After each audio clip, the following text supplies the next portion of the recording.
the theme of this episode is you can't always get what you want. No, you can. You can't always get what you... I didn't get in. I did not get into the school that I changed all of my travel plans for to come to London 2 weeks early to go to this callback that I felt so strongly about. And at first the shock of this was like, I genuinely didn't believe it. I was like, no, they messed up. Like, they made a mistake. This is not real. Like, they're gonna email me and be like, so sorry, our admin had an issue. Actually, you did get in. Like, I was convinced of it at first. No, I didn't get in. I didn't get into this school. And if you've watched the past episodes of this specific series, like, I talked about following these pings and these intuitions and these, like, invisible strings towards going to that school. And so my biggest question after not getting in was like, why the fuck? What was all of that for?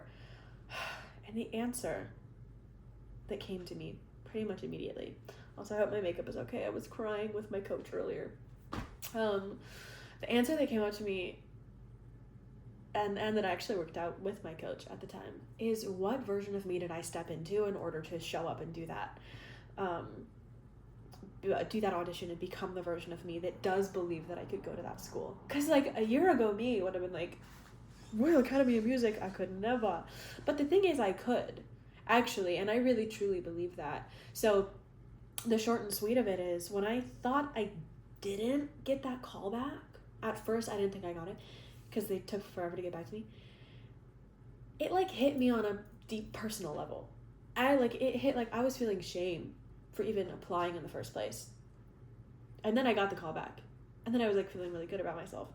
So I recognized in that moment, like, oh, I'm letting, this, like, external thing validate how I feel about myself. Noted. Skip to best audition I've literally ever had. Didn't get into the school. And having that decision on their part not affect me in any way whatsoever, like, I didn't feel any shame. I was irritated. I was sad. I was disappointed. I was a little angry at one point. A little bit like, why did you tell me to do this? But never, ever did it hit my self-worth. And that's new for me. That's huge. And I stepped into this version of myself that was like, fuck yeah, I could be a student at the Royal Academy of Music and I would absolutely thrive there. And it did ask me to really step into a sense of, like, embodiment that I hadn't really done before. So I kind of, at the end of the day, like, that's kind of the lesson that I feel like I've gotten from this. And at the same time, like, I was bummed about it. But anyways, that's the entry point to this episode of Fulfilling the Vision. But don't you worry, the vision is still going strong, and it might even be stronger now. Like, it might even be stronger than it was before, because, bruh, I feel so good today. I feel so good. So here's what I did after getting that no. That did kind of rock me for a little bit. Like, that was, it was like under a month ago. It was probably like 3 weeks ago that I got that no. And I just allowed myself to process it, allowed myself to move on. And then I've been kind of all over the place. Like, literally physically all over the place. So, I am back at my friend's house that I filmed the last video at, but I have been to other countries. Oh, that's not true. Yeah, I have been to other countries since then. Just Scotland, but still. No, Italy too. See? I've been all over the place.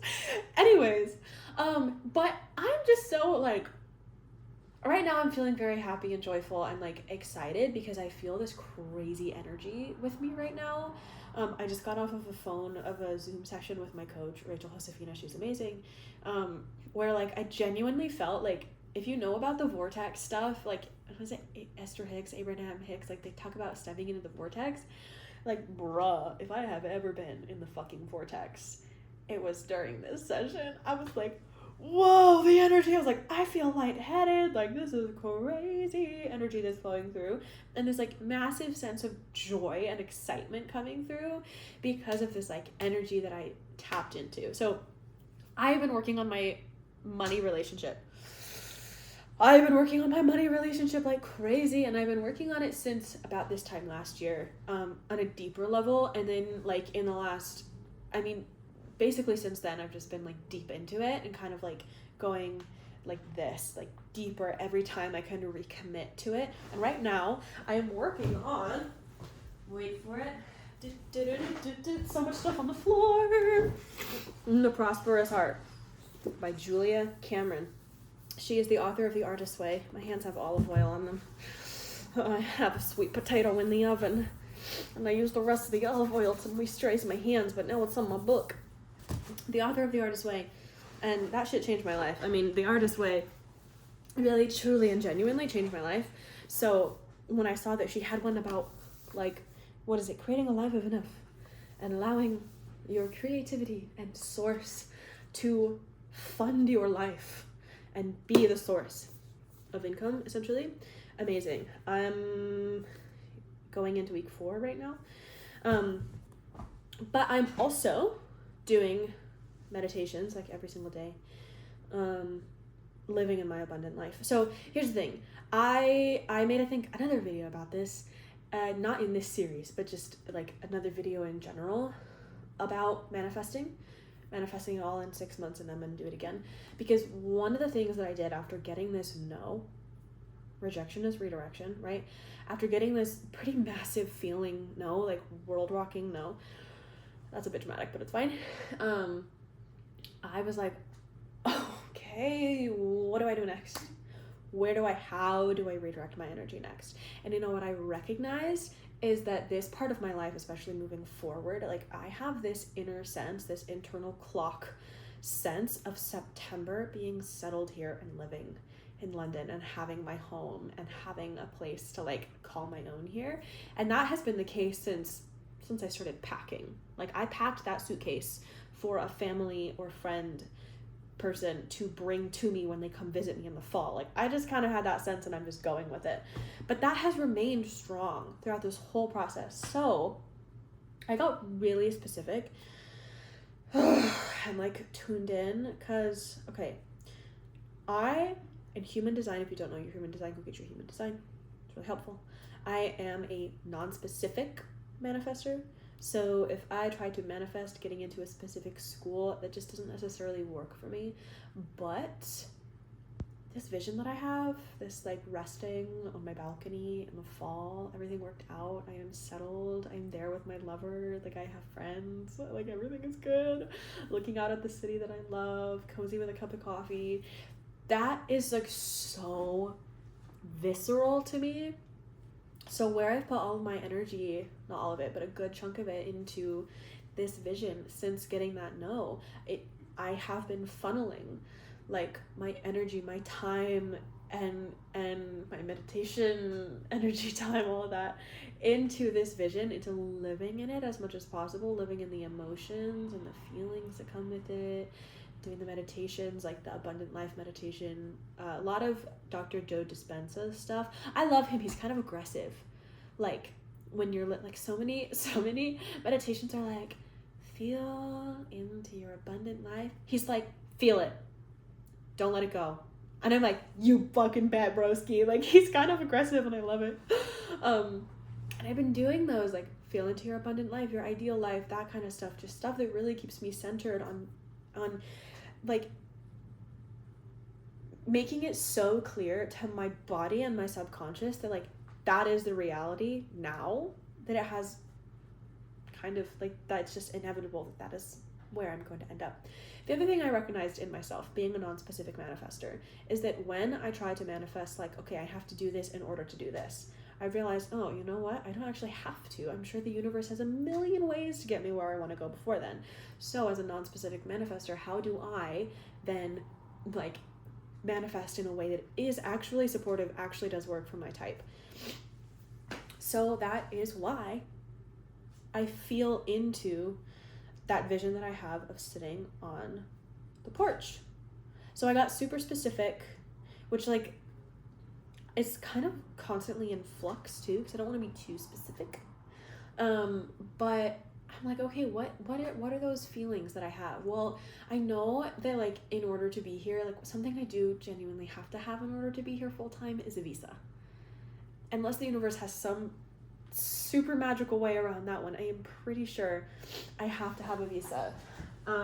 Stick with me while I dab at my runny nose.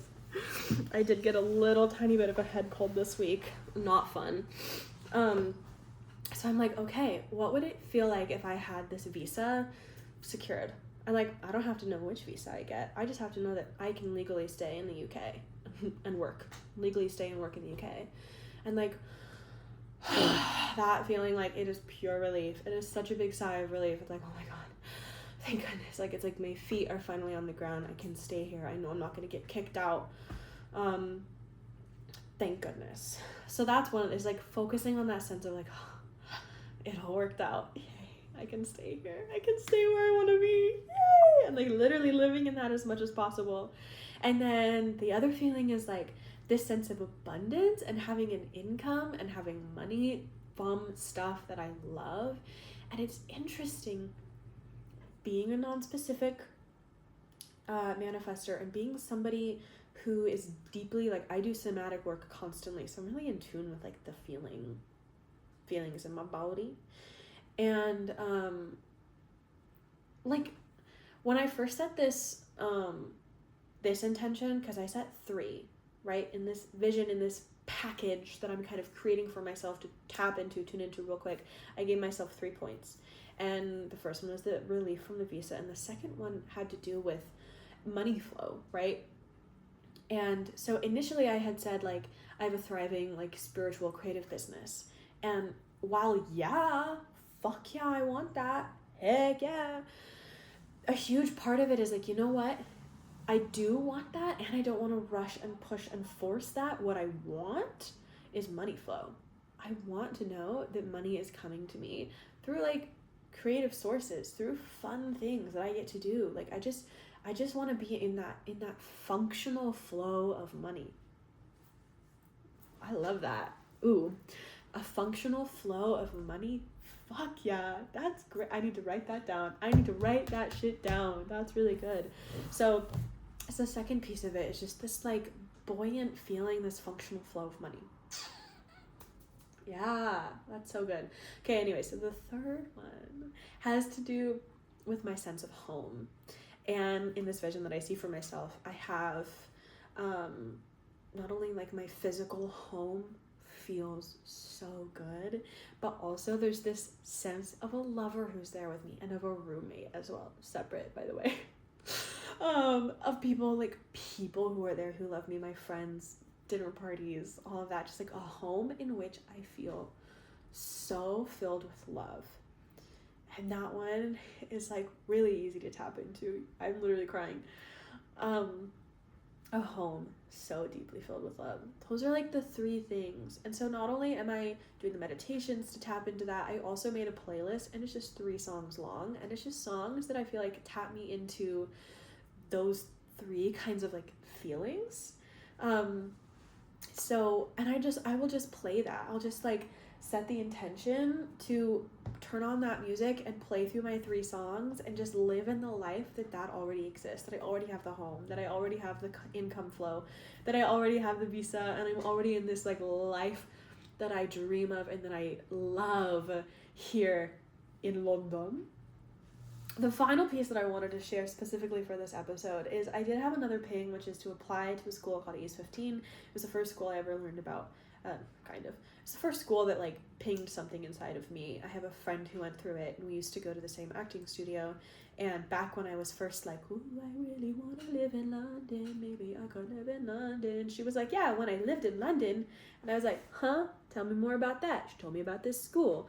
She was like, it's the kind of school where if you like going out into the forest for class and rolling around in mud and improvising, you might enjoy it. And I said like, that's exactly the kind of shit that I like. I'm super into that. And I didn't apply there initially, which is kind of weird, but I think that's okay. I think I needed the experience of like stepping into that Royal Academy version of me, like really stepping into her. like feeling that power and that groundedness and that specificity, because East 15 to me feels a little bit more like woo, but I still kind of want the stature that Ram was like energetically giving me. So anyways, I do have a final callback for East 15 on the 28th, so wish me luck whenever you're watching this, even if it's years in advance. If you send me good energy and good luck from time doesn't exist, so I get it anyway. But I'm just like excited for that one. It's like a workshop style. I'm gonna go up to Loughton and just like have a fun day. I'm really excited about it. But yeah, that's the update. I did not get what I wanted, but you know, you get what you need. I'm sick, so singing was maybe just kind of a funny endeavor to do right now. I think that's it for this one. I have no idea what the next episode will be, but that's the whole point of this series, is just the journey of getting to where I want to be. Oh wait, the one other thing is I found a spiritual church here in London where mediums run the evening, the services, what's the word? Like a spiritual, like a medium. And they do readings for people. And it's like maybe the coolest thing I've ever experienced. And I'm gonna continue going there. So that's just another solid update from me. I will see you next time the inspiration hits. Have a wonderful time. And I am sending you so much love. Mwah.